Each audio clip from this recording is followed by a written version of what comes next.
Welcome to the Friends and Rivals podcast. You leaving? Hey, come here. There's our number one fan. Hi, everyone. Hi. Hi. Our number one fan. Number one fan. Yeah. So we actually wanted to talk to you about favoritism in the Larita household as you're favoriting Nick over Chris. Does he know this? Does he understand what's going on here? Oh, Chris? Oh, sure. He does. But he knows he's second fiddle to Nick, right? He does. He does. Oh, we all are. Like as long as he knows that we're all for it. Okay. Nice seeing you all. Same here. Good night. Night. Let's talk Devils and Islanders. Let's talk Penguins and Rangers. But let's not talk about Flyers, because they're a bunch of fucks, which no one can deny. Episode 27, Friends and Rivals podcast coming at you. I'm one of your hosts, and obviously not the main character, but I'm Tom Harkness. With me, as always, are... Just Steve. I'm still Bill Foucher. So main character, Nick Loretta. It is the main character, Nick Loretta. Before we get started, I have to give a big fuck you to Apple Podcasts for not posting our show this week. Wow. For some unknown reason. They're changing the way that they're posting shows to their channel. It's going to start June 1st, so we'll see how tomorrow goes. But a big fuck you to Apple for not posting our show at all this week. Thought we agreed we weren't going to do this in front of Billy.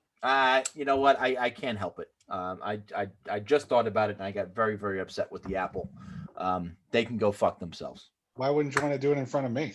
Because it gives you and your Android a little bit more justification. Yeah, but at the same time, I don't know if I'd go on record lambasting the largest distributor of all smartphone media. Yeah. I don't know if that's such a great idea per se, even though I've never used an Apple product myself.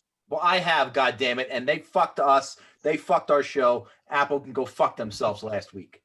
This week, let's see how tomorrow goes, and then we'll chat next week. Yeah, there's a guy in Germany who's very lonely all week. He hasn't been able to listen to the podcast. And Rajesh in India, I had to go tell him to go to Spotify. He was like, "What is Spotify?"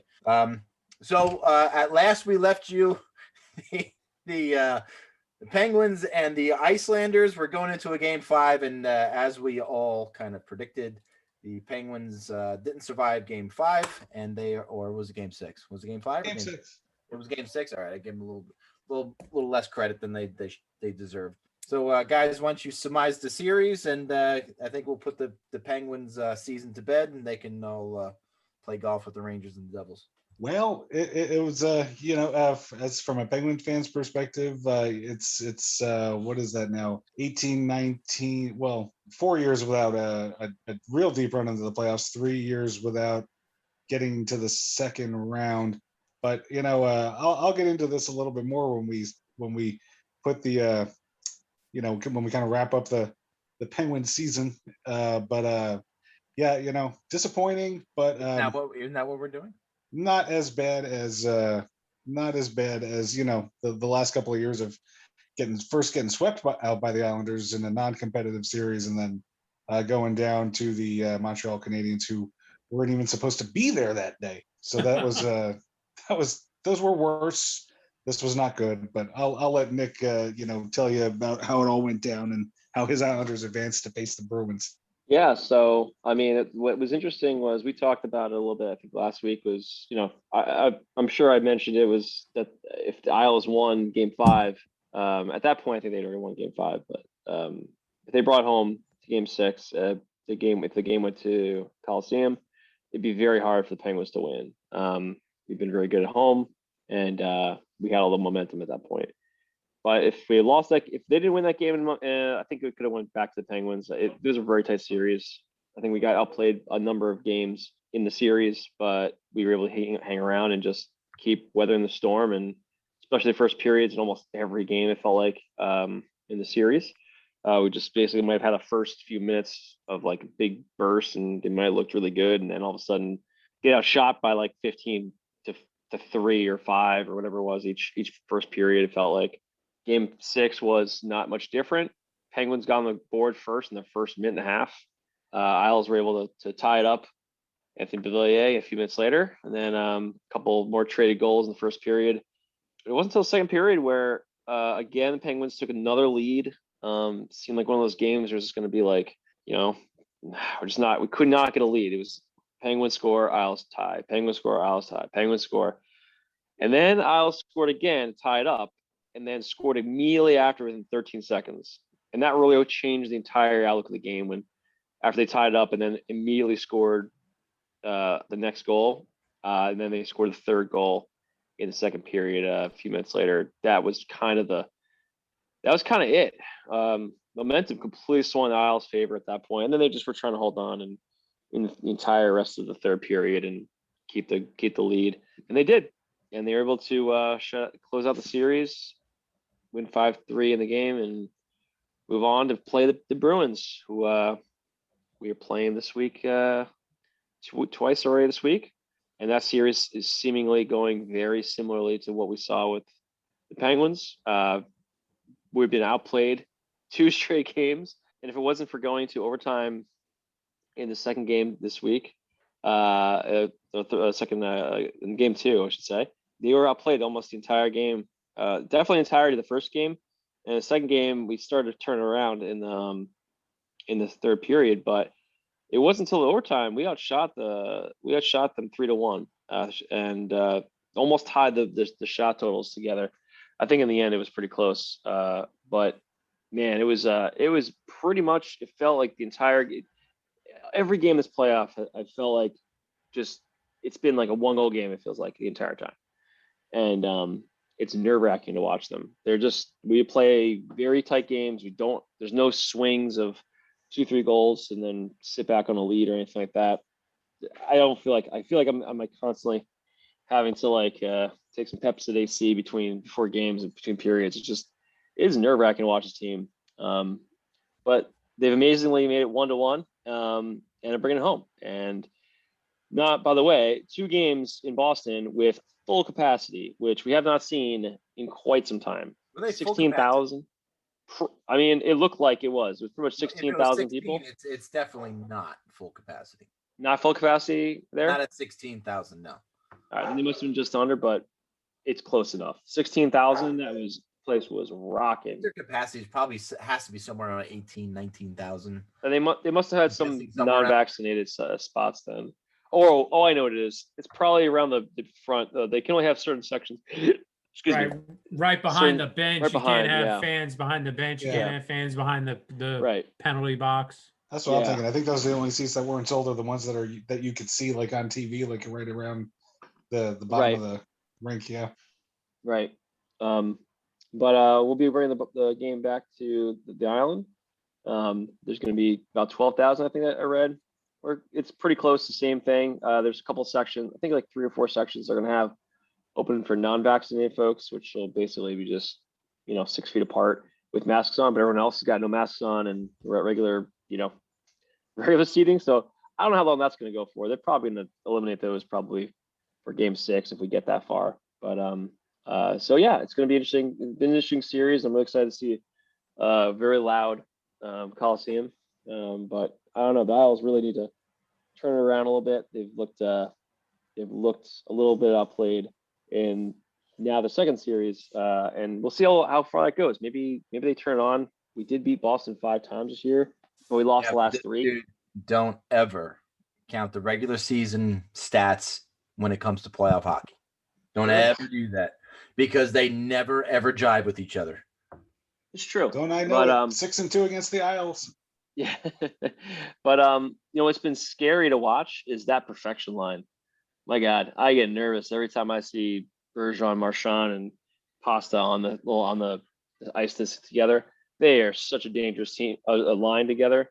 For as much as a scumbag as that Marchand is, I mean, he's a really good hockey player. He's a good hockey player. Really good hockey player. I noticed that they really exploit a part of the ice that very few teams use, that high slot, almost even above the face-off circles. Nobody ever positions a player there, but they do this weave. They have this weave down pat that one of them always winds up with a shot right in that high slot area.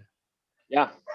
And I'm watching the Pasta dangle quite a bit on the Isles was like, it's funny, you don't think about him a lot. I mean, I don't think about him as like a superstar in the league sometimes, but man, is he picking his game up. He looks phenomenal.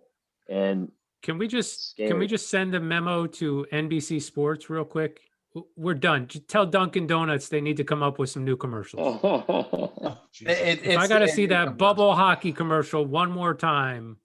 The puck in the quarter thing is pretty funny though. But the first time. The first 800 times, yeah. they are absolutely Hilarious. joke. No question about it. No doubt about it. Did you hear about the restaurant on the island that took off all of the pasta dishes on their menu? It was an Italian restaurant, and they took off every single pasta dish for this round. There you go. That sounds like a terrible idea. Chicken parmoli. Awful. What a stupid idea. What in this day and age, they're losing so much revenue because they're not having pasta dishes on their menu, so they're losing money. Good job. Fucking idiots. Okay. Well, but Nick, it all starts with puck possession. And Bergeron, I mean, that dude wins what, 90% of the faceoffs? He was number one in the NHL this year in faceoff percentages, and it just seems like he doesn't lose a draw, man. He doesn't lose draws, and it's not even that. It's he's so damn good. He's everywhere, and that's the crazy part. You watch about we know he's been a Selke winner. He's a Selke nominee every year, but damn, is he just everywhere on the ice. Oh, and we in the last series, Crosby did a lot of that. He's one of the best players in the league.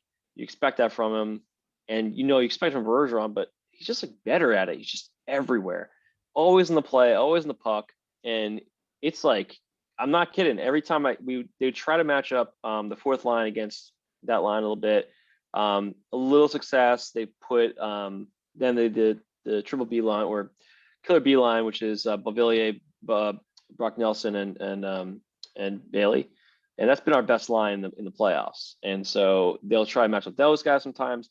The problem is that it's like you're trying not to get your best line, tied up in the defensive zone the entire time. So it's sort of like what line even matches up well against this other line. I mean, you can put the fourth line against them on, which is a true checking line, and we don't care if they don't get the puck in the offensive zone. But then again, I mean, like that, the identity line is a good line, but I don't know if this is the line you want out over time. Like Brock Nelson's a little bit better to match up than Casey Cizikas on Bergeron and Bailey on Pasta. But even those guys get outclassed. It's tough, man. Those guys are just a beast to deal with. But the other lines, honestly, I feel like Boston's really not that deep in terms of their forwards. Like watching them play, their top two lines are good.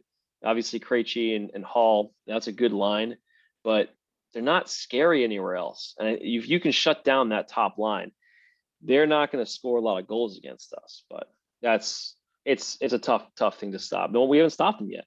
They've scored every game. I was mentioning to Steve last night after Cizikas scored the overtime winner, and and it's not just this year; it is every year that you really understand who your true team that you hate the most is when it comes to playoff time. And for me, it's the Islanders. Nick, I love you, but man, I want to see nothing but pain for the Islanders. I want to see losses. I want to see their fans upset. And anytime one of their players is happy, I get physically ill. I get upset. And that's how Steve feels that's how Steve and the Devils fans feel about you. That's exactly what we talked about. If I see Panarin happy, I just want to take a kid. I mean, it's freaking terrible. Makes me feel horrible. I know, but this is where you find out who your true rival is, and for me, it is without question the Islanders, because I got to tell you, I can't stand this time of year and what's going on with the Islanders and the success that they're having. And I got a problem too with Cizikas. I saw him in the post-game interview after scoring that big goal, and that son of a bitch is trimming his beard. He's got it nice and trim. I mean, he's gorgeous. He's just wonderful to look at. During the interview, he was trimming his beard? Not during the interview, but his beard is trimmed. This is playoffs. You're supposed to let that shit just grow in however it's going to grow in. I got a real problem with Cizikas, man. I wonder if that's a Lou thing. I mean, he I don't, Okay, I don't Trump think runner? so. can he? Wow. Huh? Isn't the whole thing that you Who are they, the earn your Yankees? beard? I don't remember any devil Bruce Driver. had the beard, but it didn't get unruly. Well, look, I don't think unless you were like Glenn Anderson or It's Casey Cizikas. Donald, you know or he's, those you know. guys back in the day. There wasn't really those crazy beards like friggin' Burns and Thornton. Thornton, and they're just not that. They weren't that crazy back then. I mean, Billy, correct me if I'm wrong. Oh no, but I mean, but you don't have to be like an asshole like those guys either. But just, I mean, if you've got a couple of weeks growth by now, you're not going to be approaching Thornton, or not Yeah. most people. No, Aren't gonna be like approaching the Nick's Thornton beard and right now. Burns level. That's Nick's beard is perfect playoff beard. Nick's Yeah. beard is like mid Stanley Cup Finals style. Yeah. I thought It's Nick's like- That's where it beard should was be. Tara. I'm actually getting a trim. I'm going to get a haircut in 2 days. So this is the longest it's going to be for a while. So you're gonna get your beard trimmed during the playoffs. I got a wedding to go to. You so fucking yes. fraud. Billy thinks you're such a fraud right now. Oh my God. Absolutely. That is not the way to support your team. That is absolutely not the way to support your team. In fact, when you do that, I mean, Steve, you're all about superstitious. What's going to happen to the Islanders Oh. when Nick trims his beard? I might as well start rooting for him. That's how bad Don't it do is. that. Don't do it. Well, it's funny you mentioned that, Steve. You were rooting for the Toronto Winnipeg Jets. Maple Leafs in the first round. No, And I Winnipeg. went out and I bet $1 million on the Montreal Canadiens when they were down 3-1, and I won $40 million. nice. I want to say thank you very much. You're welcome. You can buy Florida. I'm kidding. I'm kidding, of course. But Oh, wait, no, I really thought you won $40 million. Yeah. I really thought you had $1 million to put down on the bet to begin with. Yes, my bad luck streak continues. well, let's just take a look at Steve on the whole. You're a Mets fan. You're a Jets fan, Mhm. right? You were a New Jersey Nets fan. I don't know how much you follow the Nets since they moved from New Jersey to Brooklyn, but I don't think that you're really much into basketball. And Not much. No. And you're a New Jersey Devils fan. Now, New Jersey Devils probably have given you the most success you have ever seen in your entire life. Without a doubt. 3 Without cups in 9 years. Yes, and that was what, the beginning of the 2000s, 2003 was the last one. 2003 years was the ago, last yep. one. So there's fully adult people who have not seen them win a cup. So that's There's for sure. fully adult people that have seen them only play in one Stanley Cup final and not win a playoff series since 2012. Not even make the playoffs since then, have you? That made the playoffs yeah, in they- 17. Yeah, the year at Taylor Hall. Yeah. Taylor Ham was in the was on the Devils. Oracle. Right. But So but there's you- there's you nine bet. there's 10-year-old kids who have seen them win one playoff game. but you bet on your team. Never. Well, no, well, or you bet on the other team Always. to use a reverse psychology on them. So the Can't Devils- lose. It's a can't lose situation if you bet on the opponent. Do you do that in all sports, or is it just hockey? No, I especially do it in football. Oh, wow. I mean, who doesn't bet? I against- especially do it in Jets. football. Jesus Christ. Ooh. Hockey is second, and I don't really bet on baseball. All right, Pete Rose. But I'll come up. I'll work up the total on how much I won this past season betting against the Devils.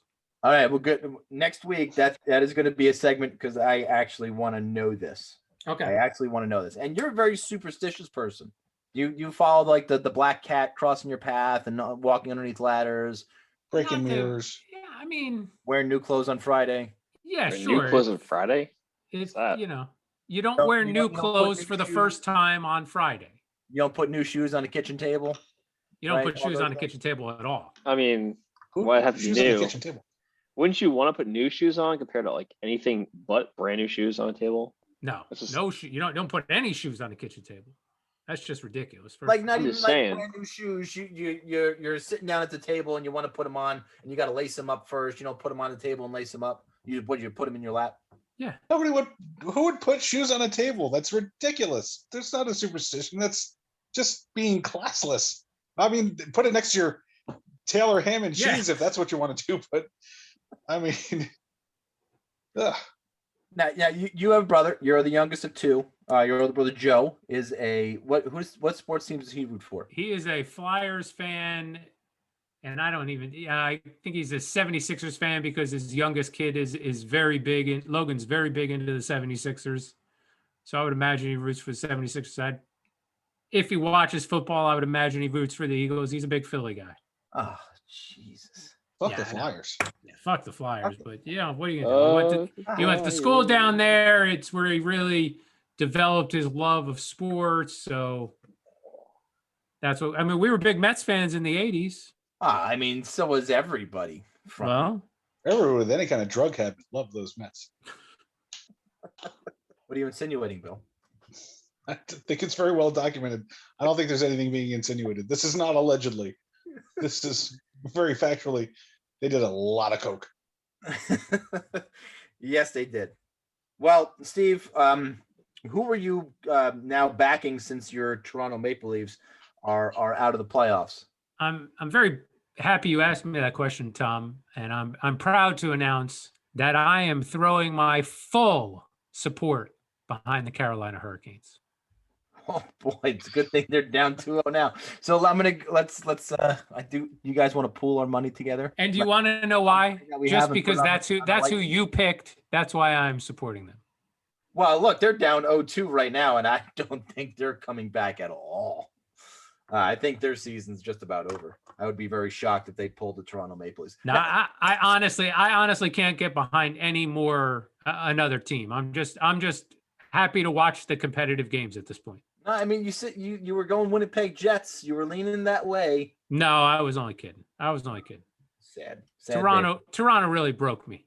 Yeah, so heard here first. Steve relinquished his hold on Jets, and they will win the Stanley Cup Finals. There you go. They're gonna beat the Canadians. If you want to win money, Put it. there you go. Winnipeg Jets, no doubt about it. Wouldn't that be something?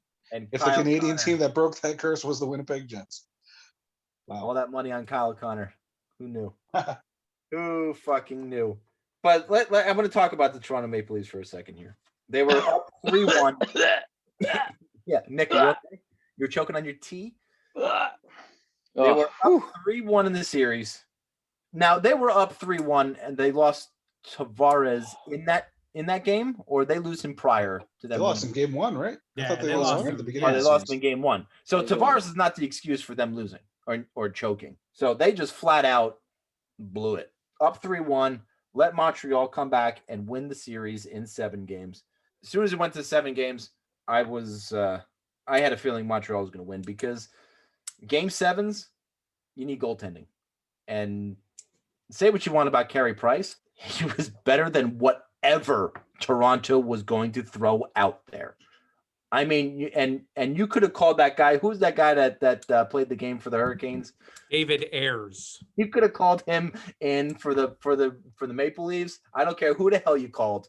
Carey Price is better than anybody you would have had a net for Toronto, and that's what you need in a game 7. You need goaltending, and Montreal got it, and they won. Was it 3-1? Yeah. And wrapped up the series in 7. So the Toronto Maple Leafs since 2005-2006 season, how many playoff series do you think the Toronto Maple Leafs have won? This which year? 2005, 2006? Since 2005-2006, the Toronto Maple Leafs have won how many playoff series? Probably not as many as series that they have blown when they've been ahead 3-1. Say 1. 1. Since you're asking the question, I guess I'm going to say 1. I can't remember anything that they actually won, but I guess I'm going to guess 1. Maybe I missed one somewhere. They have as many playoff series wins as the Seattle Kraken. 0? They have Don't as many you guys- playoff don't you guys playoff read the series text wins messages as I the sent? 4 of us do. Well, it's on don't my you guys phone. read I'm the- using my phone. Do I you can't not see it right read now. the text messages I sent? I mean, I sent this I mean, entire chart, which gives you all the playoff series wins since 2005. But thanks for playing along. I mean, God, even the Columbus Blue Jackets have more playoff series wins than Toronto. The only other team in the NHL currently that does not have a playoff series win, Florida Panthers. In that time, Pittsburgh has 20 playoff series wins, and they are number 1 on the list. Chicago and Boston are both tied at 16. Tampa Bay Lightning and the San Jose Sharks are tied for fourth with 14. Detroit and Anaheim with 12. The Rangers with 10 or 11 rather, and the Kings and the Capitals round out the top 10 with 10 playoff series win since 2005-2006, a span of 15 years. And they blew at least one other 3-1 lead again. I mean, they were up. Were they even up 3-0 against Boston in a series a few years ago? 3-1. I know they were up 3-1. And Was it 3-1? Yeah, pretty I know sure. they lost There you another go. 3-1 lead. Pretty sure. But if you look at the Forbes list for most valuable teams in the NHL going into the season, the number 1, New York Rangers. Number 2, the Toronto Maple Leafs. How do you have the second most valued franchise in your sport and not have a playoff series win in 15 years? When did the Rangers pass the Maple Leafs on that list? The Canadian dollar must be Apparently shot. this year they're valued at 1.65 billion and the Maple Leafs are valued at 1.5. I thought the Canadians were still number 1 on this list, but they're third at 1.34 billion. Well, can't buy success. No, I mean the Rangers in the late 90s and early 2000s are certainly attest to that, but 15 years, the second most valuable franchise in the NHL. So is it time to blow it up and reconfigure or adopt a new philosophy? Well, are you going to trade Austin Matthews? No. Mitch Marner. No, but you can trade a Nylander or Marner. Marner making what, Maybe. 10 million a year? Zero playoff game goals in what, 17 games? 17 playoff games, 0 goals for Mitch Marner. Marner and I Matthews had 1 goal combined in this series in 7 games. I can't believe that. It's blowing me away, that Marner thing. It's also blowing me away that the Toronto Maple Leafs most playoffs win since 2005-2006. I still can't believe that. So here's how screwed they are. And I say this in the way that they have no other option here because they had to spend the money and they went for Tavares all out. But they have $11 million in a year in Austin Matthews, $11 million a year on John Tavares, and $10 million a year on Mitch Marner. Well, no. It's 11 for Marner, 10-9. I mean, come on. And Matthews 11-6. You're right, 10-9. At 11-6, it's 3 guys. 3 guys. This is the point, right? So the point is, next 1, 2, 3 years, all 3 of those guys aren't going anywhere. No one's taking those contracts. I don't care who you're talking about. I mean, Marner is 23, but are you saying nobody would take Austin Matthews' contract right now? Toronto's never trading. They're not trading him. Heartbeat. They're not trading Matthews. 23 years old. No way. I would take that in a goddamn minute. Well, I'm not saying Matthews. No one's touched. He's not going anywhere. They're not trading Tavares. They're not trading Matthews for different reasons. Tavares, no one's going to take that contract. No, not Matthews. At 30 years old. All these guys are UFAs at the end of their deals, so it's not it's really not great. They put themselves in a position where they have to win, because Matthews and Marner, Tavares to an extent, but it doesn't matter. He'll be 35 when he finishes his deal. But Matthews and Marner are going to be 27 and 28, I think it is.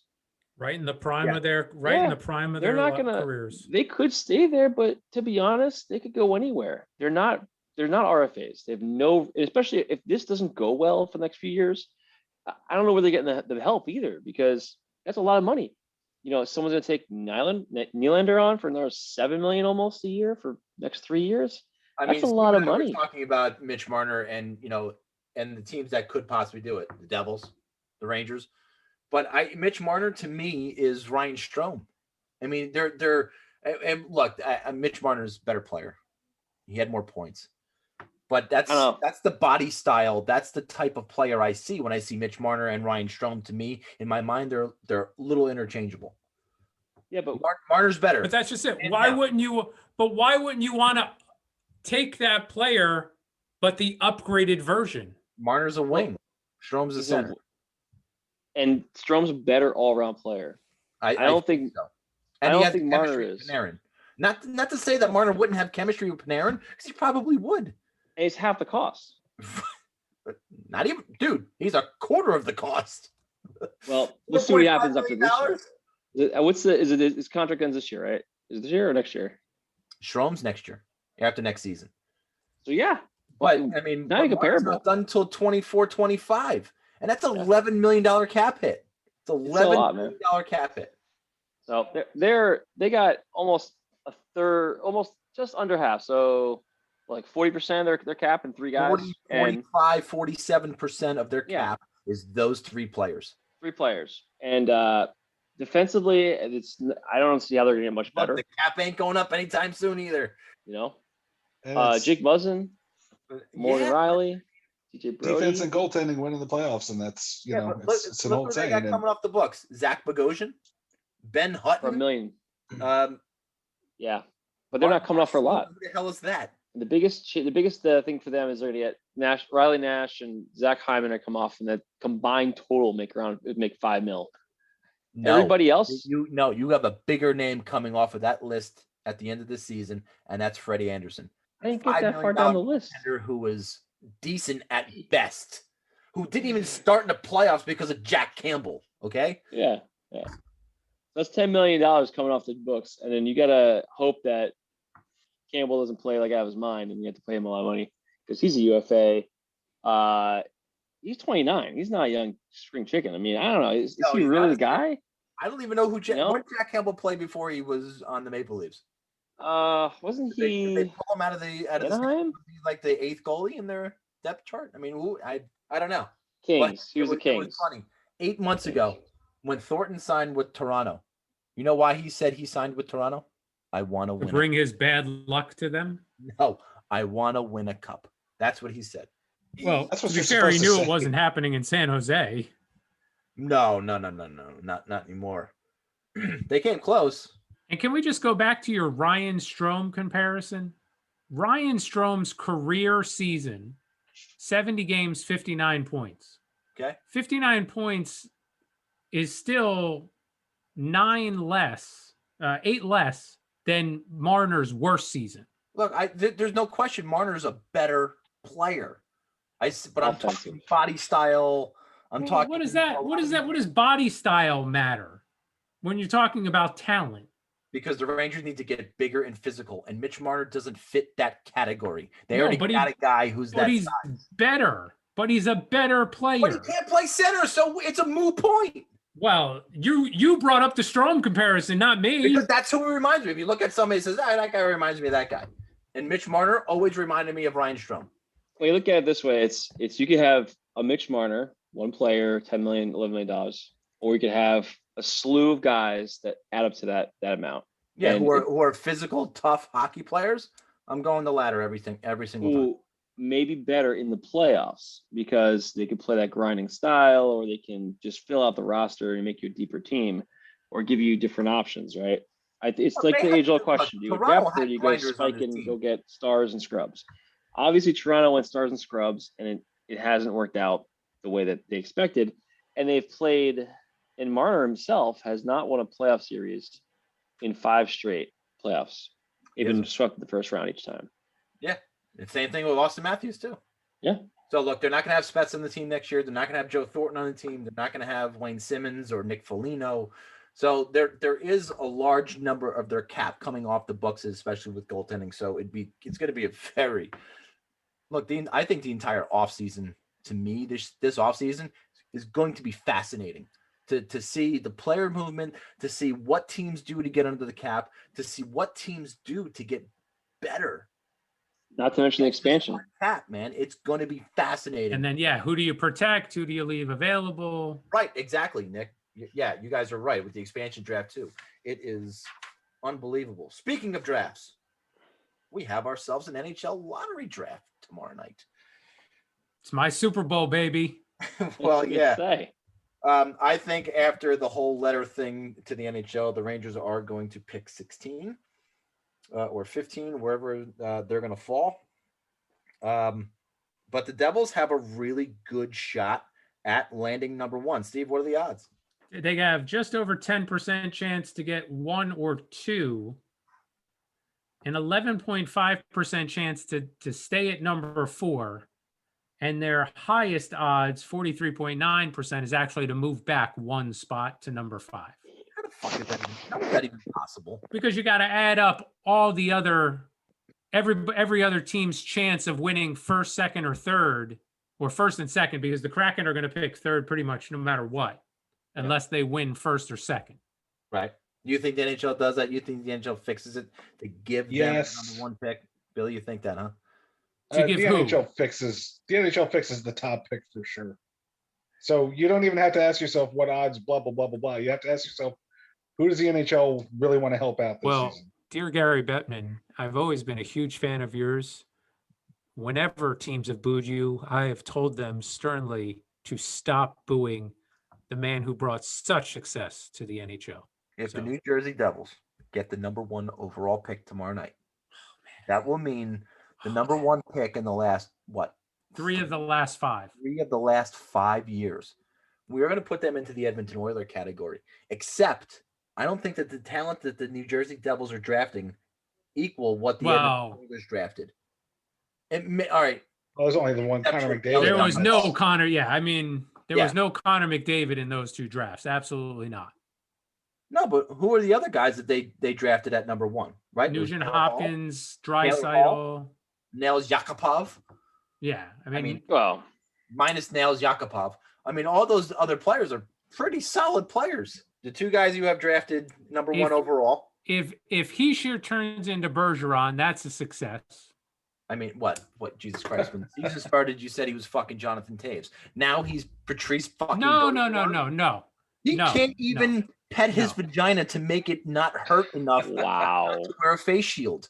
He is lighting. First of all, he's not wearing a face shield anymore. Oh wait, he's lighting it up in the World Championships. He's lighting it up in the World Championships. Colin Blackwell. Oh, okay, good. And Denmark. Oh yeah, I mean, shit. Billy could too. No offense. No, I'm not offended at all. Those fucking Danish, they got it coming. And I'm gonna bring it. Jeez. That's a story. But I agree. I mean, the talent level was not in those 2 drafts was not Connor. There was no clear cut. No. The Hischier. I mean, it was Hischier or the kid who wound up in Philly. Nolan Ryan. Yeah, Nolan Ryan. Thank God you didn't get Nolan Ryan. Holy crap. And I actually remember Fischler actually thought the Devils were going to take Kakko first overall. Wait. 800-year-old Stan Fischler actually thought they were going to take Kakko first overall. But so again, not a, take it for what it's worth, not a clear-cut number 1. Well, look, we had the debate too. Jack Hughes, Capo Kakko, we were both saying at that draft, either way we go, you can't Right. miss. You can't go wrong with either one of these players. Jury's still out on both of them. Well, they're both young though. I mean, they're both very young, and they both had back-to-back shitty seasons to deal with in terms of one cut short and one shortened season. I agree. That's that's why I said the jury's still out. It remains to be seen on what's going to become. When Hischier racks up 140 points next year, then we'll talk. Who's he playing with? He's going to play. He's going to play in Albany. 25 games. He's going to play in Albany. They don't fucking play in Albany anymore, you idiot. No, they're Utica. They're going to Utica, right? That's what I meant. Utica. There you go. It's a good thing you're the expert on the Devils. Good thing. Go Jets, go. Before we get into anything else, it's time for Bill's awful trivia. It is? Oh no. Was that on the agenda? Time for trivia with I don't put Bill. them on the agenda anymore because they're unwritten. Just step all over the fucking opening, please. No, by all means, just step all over the opening.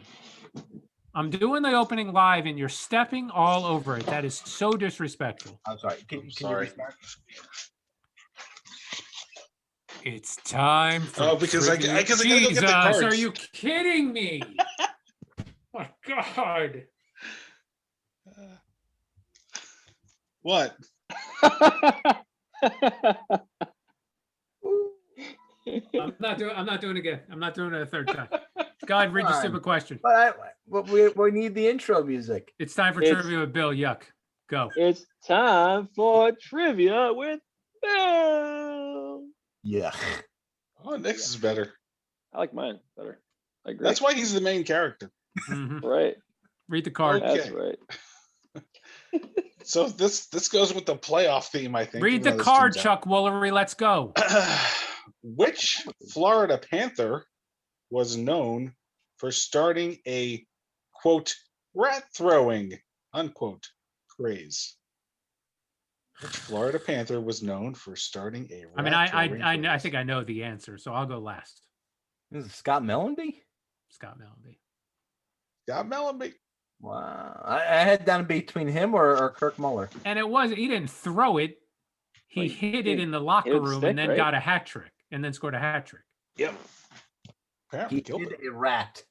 And then they blew, and then they got swept by the Carolina Avalanche, the Colorado Avalanche. So who cares? Right. They moved Colorado. from Carolina? I They moved corrected from it. Carolina. I forgot. to You Colorado. fucking Ranger fans, you never make any fucking mistakes at all. I'm sorry.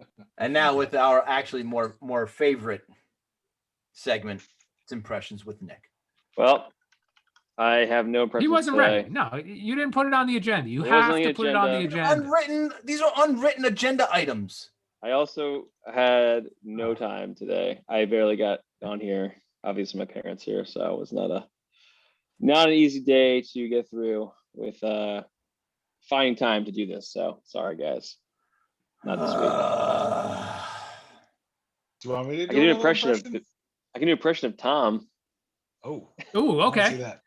Yeah. Yeah. A lot of yelling though. It's a little too late for that, I think. Yeah, you don't want to wake up the kids. I could do a Steve impression, but I would just be like, ah.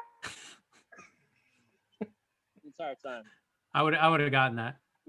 I should have done that. Should have the three impressions. Let's start number one. Yeah, it's a Wait, good topic. I have an impression. I agree. Oh, It's not an impression. It's not an impression. But I just thought this was fucking hilarious. Those Toronto Maple Leafs right there are the Dallas Cowboys of the NHL. The Dallas Cowboys of Canada. Just failed Wow. on an epic level every year. Stephen A. Smith calling Everybody the was Toronto waiting Maple to Leafs talk about hockey. the Dallas Cowboys of Canada. Just epic failures every year. I like it. I think Shout out Stephen A. Smith. Stephen A. has had a couple of segments on hockey now. He's starting to become the like enemy, like the bad guy. He's gonna come in and say like, I don't know anything about hockey, He already did that. but these guys suck. Ah! And then everyone's gonna go online and be like, yo, Stephen A. sucks. He's the worst. It's all ploy to get more viewers. He's gonna keep watching him. Just Hey, I wait. don't watch him. I just found it on the Twitter while I was on the shitter. And goddamn, that didn't make me laugh. It's hurtful Why is it hurtful? Oh, because that's it's right. my Toronto Maple Leafs he was talking about. Right. It's your Toronto Maple Leafs. Then I thought I saw somewhere that the last time the Cowboys won a playoff game was before Google was invented. It was before Well, there it was before Tony Romo. I mean, when was it? That was it. It was back. It was Troy Aikman. Had to be Troy Aikman days. Was it Troy Aikman? Yeah. We've gone through an entire generation of fans. People who watch the Cowboys win a Super Bowl now have kids who are old enough to watch football and are football fans. Are we still blaming Jessica Simpson? That's all I want to know. On what? Does the wild card round count? Well, yeah. Of course it Because does. in 2018, the Dallas Cowboys beat the Seattle Seahawks in the wild card round. Did they really? Wow. Did they really? So that's 2018. So it's a very young generation. Wait. Are That's you not long sure? ago. No. Yeah, I mean, They beat Seattle? Really? in 2018. That wasn't Tony Homo. That was Dak, No. probably, right? Hold on. Yeah. Jack What attack. happened, yeah. And Sure. before that, their previous playoff victory was in 2014, What? and before that it was 2009. I feel like Google's been around for all of those. So No, really? So can we talk more about how awesome Stephen A. Smith is? Hey, buddy, just Google it. I am doing that right now. Is that true? All of our Dallas Cowboy listeners are going to be freaking livid. In 2009, they beat the Eagles in the first round and then lost to the Vikings. That doesn't count.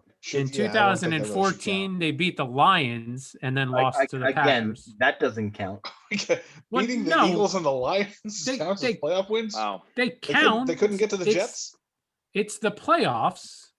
Right. I guess counts. Yeah. Wow. Where did I read something? So I guess I read it wrong. To Stephen A. Smith's point, what do I know? To Stephen A. Smith's point, why I talk hockey. This is why I don't talk football. The Maple Leafs are even worse than the Cowboys. Yeah. Yeah. Disregard everything I said about the Cowboys except for they suck. They do suck. They are awful.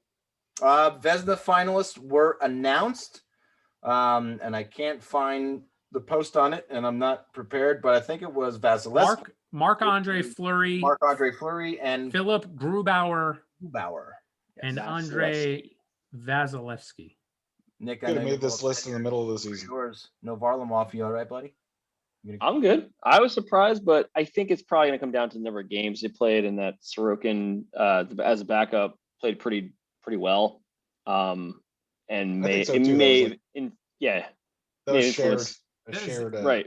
Does anybody ever remember a Vezina nominee not starting a playoff game for his team?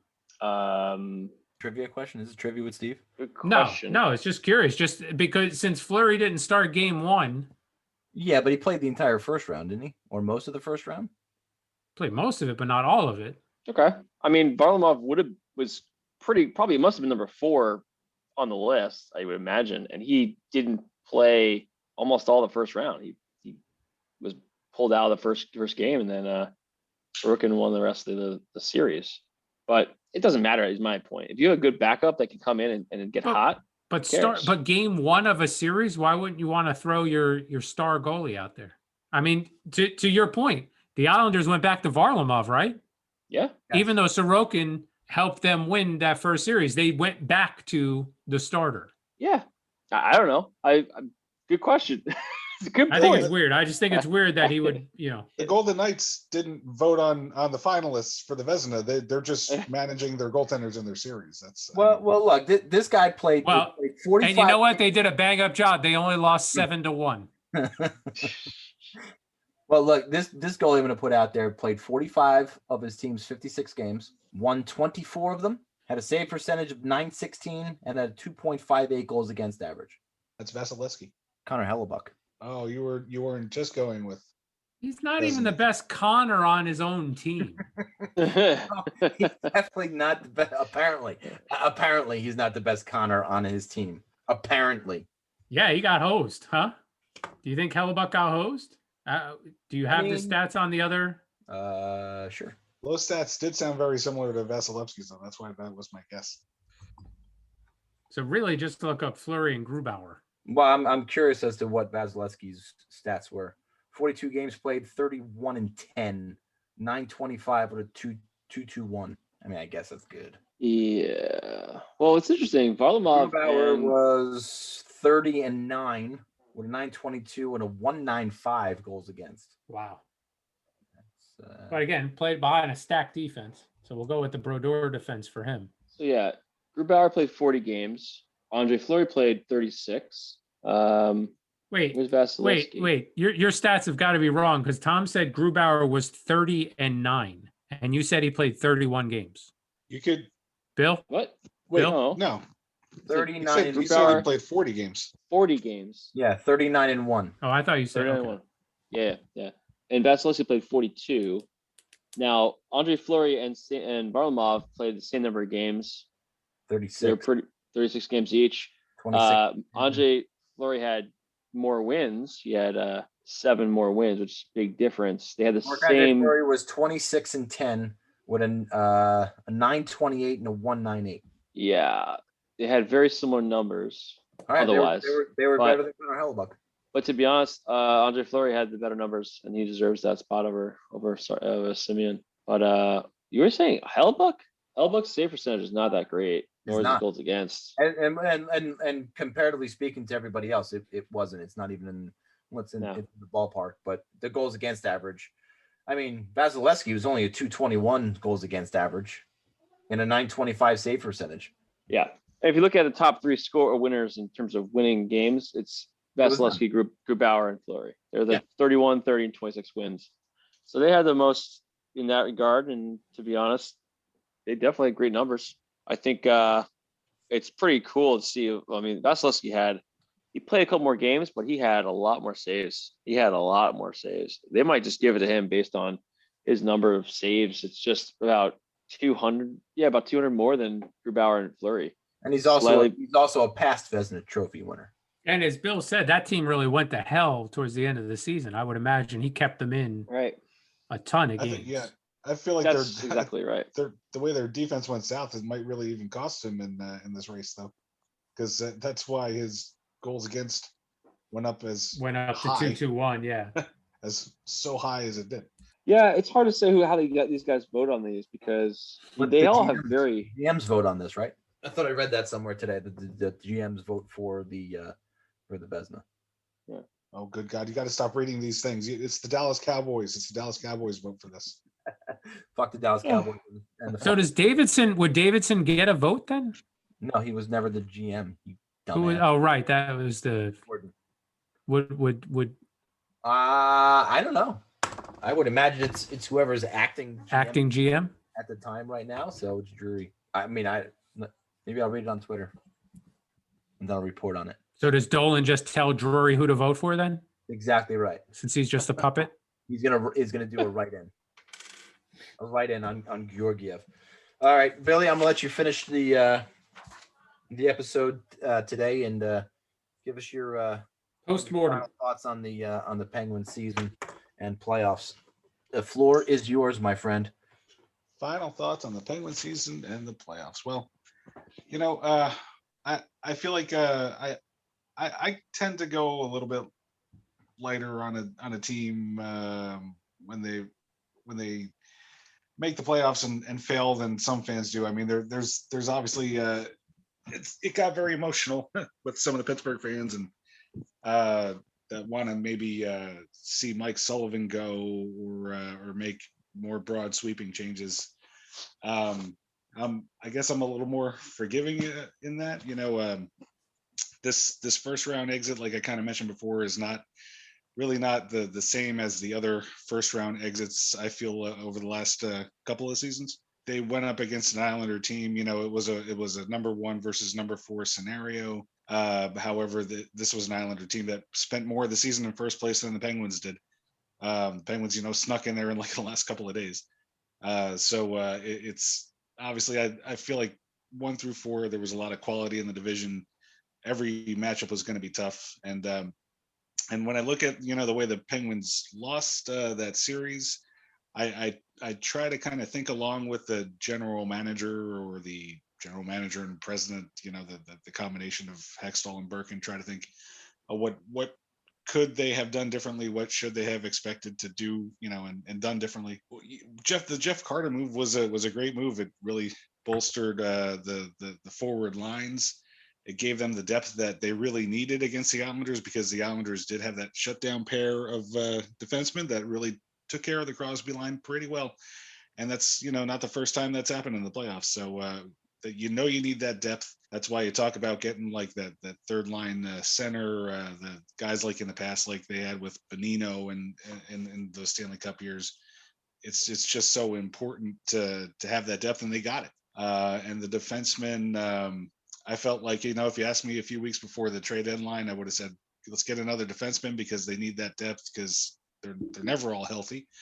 They never got that depth defenseman, but they were a healthy group, and they played pretty well.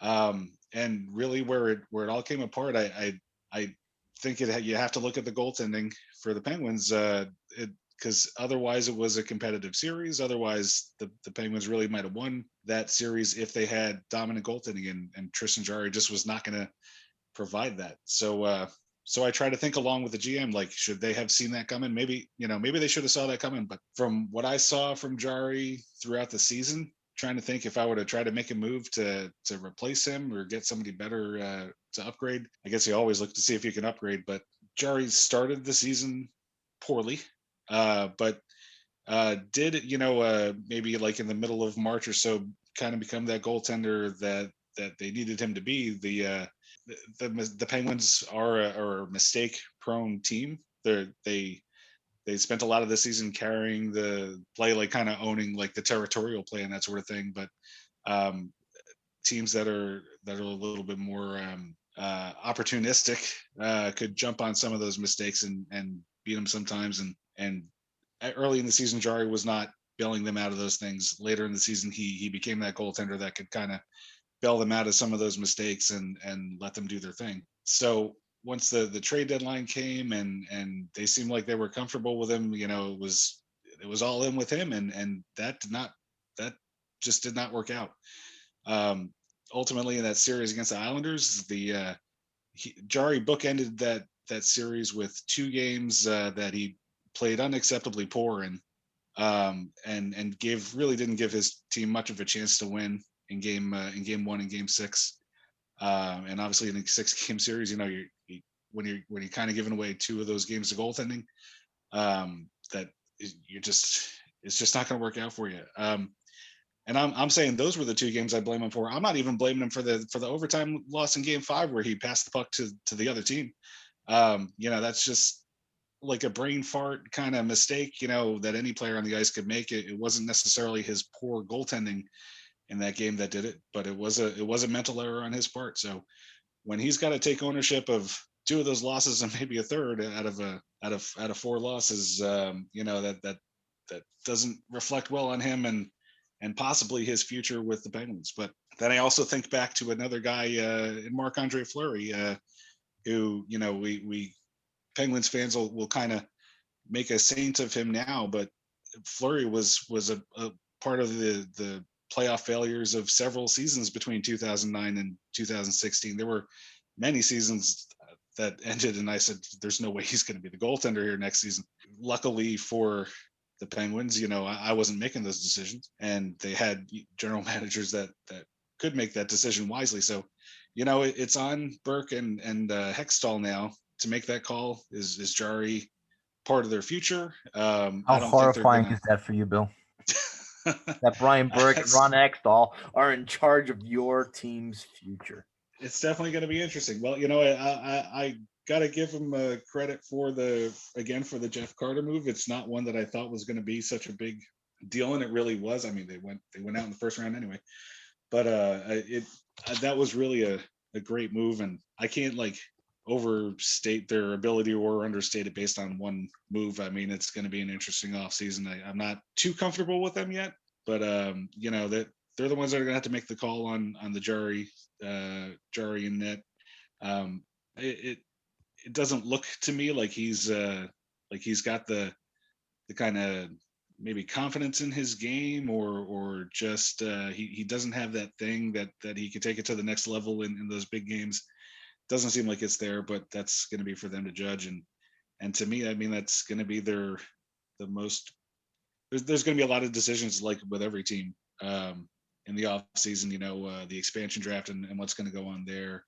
I don't think this time around the Kraken are going to be keen on pulling a Penguins goaltender from.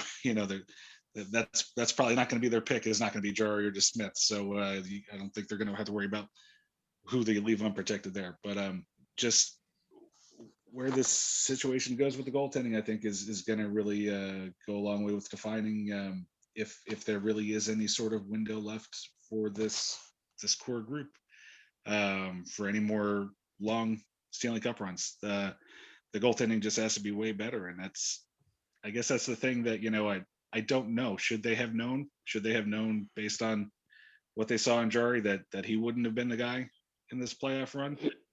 I couldn't really tell. So jury's out. Well, you are an expert. You do have a microphone in front of you. So and I couldn't agree with you more. This offseason is for every one of our teams, and every team in the NHL is going to be absolutely fascinating. And I can't wait till that comes. Can we just give somebody the cup and just let's get to the offseason already? I'm good with that. Nick, you all right with that? Yeah, sure. Listen, my prediction was we win to get to the semis again and get steamrolled by Tampa. And to be honest, if this keeps progressing, Isles could squeak through again and get just absolutely demolished by Tampa again. It's almost a sure thing that is. Good, Bill. Are they going to play the? Are the Islanders definitely going to play the winner of Tampa, Carolina? No, Yeah. everybody gets it gets reseeded based upon your. But I I'm was thinking reading. it's got to be a low seed from Yeah, I the was reading Canadian division. I was reading that's locked in. That the winner of the Canes and Tampa play the winner of the Isles and Boston, because we're the two low seeds, 3rd and 4th seed apparently. I think that probably has a lot to do with it. Yeah, Right. But anyway, the Canadian division is going to end up playing Colorado or right the Golden Knights in Vegas. Yeah. So, anywho, I don't care. I mean, I don't. I think we're one of those teams that it reminds me of the Philly, the Flyers prior years. The prior year, the one run they had with the Flyers, man. I know fuck the Flyers. I'm saying the team reminds me of that team because they just kept winning on their defense. I mean, they had a slightly different team where they were just like spiked it on in terms of like their top 4D. They just relied on Pronger playing like 30 minutes a game, but they just got way further than they should have. And that's what it feels like the Isles are. They don't feel like they can score enough goals and play a tight enough game because we play very defensively and try to clog up the neutral zone and dump and chase. It's Lululemon hockey, man. It's not the prettiest hockey, but I feel like we're just eking it by somehow. I mean, look, Bill was talking about the Jari goal. That was a gift. It could have been anybody playing that. And then last night, another gift, the puck off of the skate in overtime, in case Zekas goes down and scores on the one opportunity we had that was a golden opportunity. Not to say both opportunistic in the playoffs for sure. Yeah. And both teams had plenty of opportunities in overtime. Both teams had great looks and didn't capitalize until that one. And the playoffs are all about capitalizing on those opportunities. And so far, they've been able to do that. So we'll see. All right. Well, that's going to do it for us. Tune in next week where we'll talk more exciting things and give you more ridiculously false stats. Don't forget to follow us on the Twitter. While you're on the shitter, check the Twitter at @friends_rivals. We have been posting. Our marketing department is on fire this week with 3 posts. Let's see if we can maybe get it double that this week. Facebook, YouTube, Friends and Rivals podcast. When you're on YouTube, click, comment, and share. Subscribe to us wherever you get your podcasts, maybe Apple, Spotify, or wherever you get your podcast. Give us a rating. We will read your reviews on the air. Definitely do that because it will definitely help our show out a lot. Billy, say something witty. Where are my cards? I have to find my cards to find something witty. Jesus H. Christ. Just play us out. Oh, my friends and rivals. Flyers fuck, flyers fuck, flyers fuck off. Flyers fuck, flyers fuck, flyers fuck off. All right, Steve, when you listen to this, go fuck yourself. See you later. Steve, eat a bag of dicks. A big bag of dicks. Giant bag of dicks. All right, boys. How'd it go? You talk about shit about me. Yeah, we'll see. Main character. I gotta sign off. Okay, bye. Nick. All right, boys. Good luck, bro. Bye. Fuck that fucking guy. Islanders. Jesus Christ. Fuck that guy. Fucking main character, my ass. Look at my Islanders still in the playoffs. Main character, if it's a douchebag convention, maybe. Ooh, look, Suzuki scored. Ooh. Ugh. The identity line, they're the best. They're the killer bee line. Can't wait to hear the crowd at the barn. Let's name all our fucking ass-raping fucking lines. My wife makes the best macaroni and cheese in the world. Oh my God, we roasted a whole fucking pig, man. I may be from New Jersey, but I know how to cook like a Southerner. Wait a minute, let me get my tea. Oh, look, it must be playoffs. I'm finally wearing an Islander shirt, not a Vegas Knight shirt or a Carolina Hurricanes shirt. I'm drinking my tea out of my Islander mug. Ooh, I'm so skinny, I can't possibly eat a whole steak. Ooh. Wait, who's the Islander that he almost ran off the fucking road on the Long Island Expressway? Michael Pekka. Oh, look in the car. It's Michael Pekka. Hey, Michael Pekka, I love you. Poor bastard. Why is he sending? He's sending now gifs about Robbie Fatorik throwing the bench on the ice. Because he knows we're shitting on him right now. The greatest thing is I'll never be put in that position. It's the greatest thing Because once you leave, it's over. because I have the button that says "End for all."